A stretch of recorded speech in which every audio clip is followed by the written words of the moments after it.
Fire is a natural and historic process that has shaped southern landscapes for centuries. Prescribed fire is the controlled application of fire to natural land areas under particular environmental conditions to achieve specific land management goals. Today, prescribed fire remains one of our most effective management tools.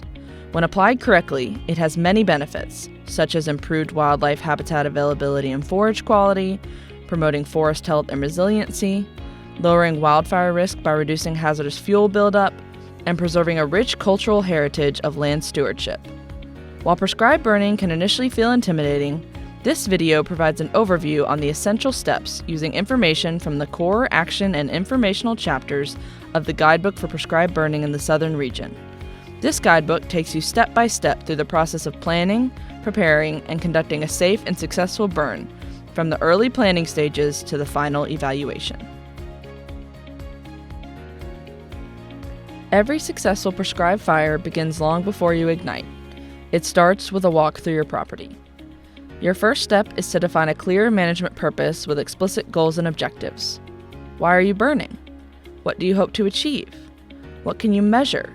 How often are you hoping to burn? Assess your land. Identify your primary fuel types, map out your property boundaries, and evaluate the density of your understory. Are you trying to control hardwood brush or clear out decades of accumulated fuel? Determine your goals and list your objectives. This graphic provides an example of the purposes, goals, and objectives of a prescribed fire and how they relate to one another. The good news is, you don't have to do all of this planning alone.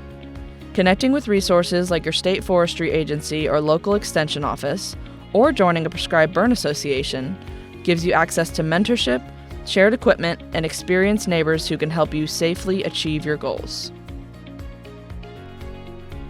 After you decide on your objectives and before you start planning your burn, it is important to understand the general concepts of fire and what drives it. The fire behavior triangle consists of fuel, weather, and topography.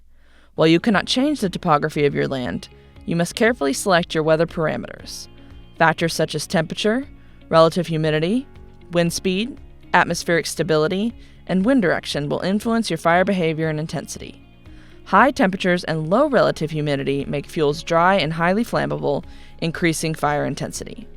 Wind is critical because it carries the fire forward and helps dissipate smoke, but sudden shifts can compromise safety lines.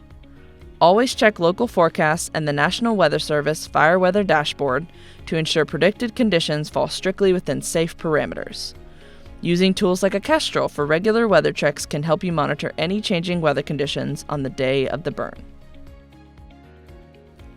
While monitoring weather can help you pinpoint available burning conditions, it can also help you manage your smoke. Where there is fire, smoke follows. The goals of smoke management are to minimize the amount of smoke produced, move smoke away from sensitive areas and populations, reduce the concentration of smoke, and handle smoke issues as they occur.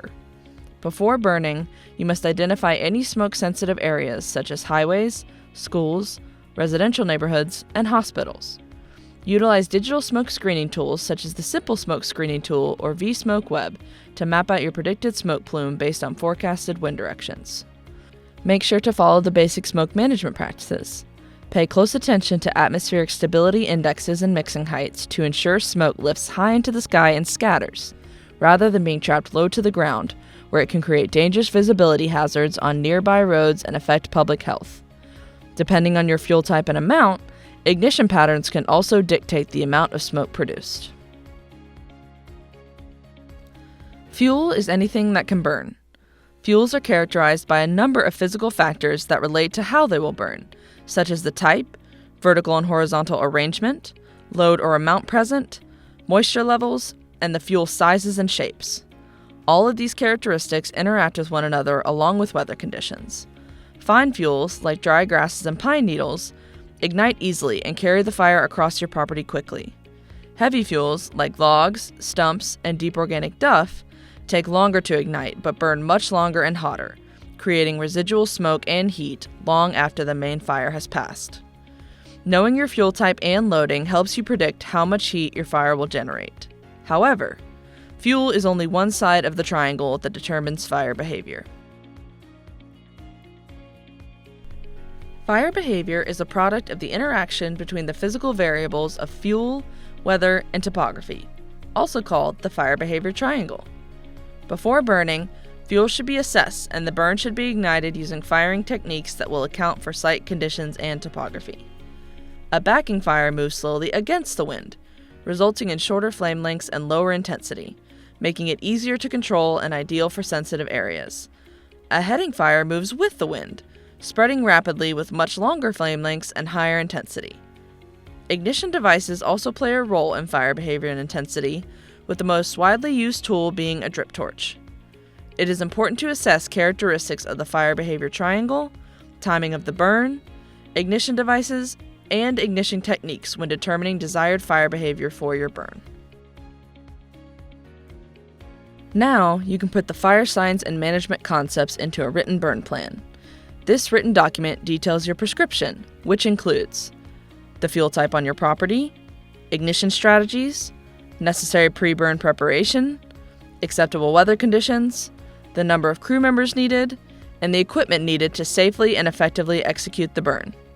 It also maps out your property, including fire breaks, which are areas cleared down to bare mineral soil that keep the fire inside your designated unit. A comprehensive written burn plan isn't just a safety guide. Across the southern region, following state laws, securing burn permits, and adhering to your written prescription stands as your best legal protection against liability if an unexpected event occurs. With a solid burn plan, you are now ready to conduct a burn. On the morning of the burn, verify the live weather conditions match your prescription parameters. Depending on your state, you will also need to obtain your burning permit and notify your neighbors and local dispatch. Gather your crew for a pre-burn briefing to cover important things, such as establishing clear communication channels, reviewing your go, no-go checklist, establishing roles such as ignition, holding, and mop-up, and pointing out potential hazards and emergency escape routes. Ensure everyone wears protective clothing made of natural fibers like 100% cotton or leather, never melting synthetics.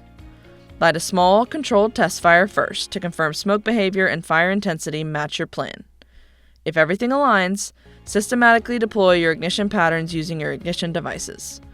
Continue to monitor weather conditions and fire behavior throughout the burn. Once ignition is complete, you can begin your evaluation and mop-up process. A burn is not over when the ignition stops. Mop-up operations must continue until all smoldering logs, stumps, or snags near fire breaks are completely extinguished to prevent late escapes. Walk your lines to conduct an immediate post-burn evaluation and after-action review, or AAR. Take lots of pictures before, during, and after the burn. What went right? What went wrong? After your initial burn evaluation day of, return to the site 3 to 6 months later to fully evaluate if objectives were achieved and adjust future burn plans accordingly. Again, what went well? What needs to be adjusted for future burns? When should you plan the next burn? Have more questions or want to dive deeper into more about each chapter? Scan the QR code on your screen to access the full text of the Guidebook for Prescribed Burning in the Southern Region. Happy burning!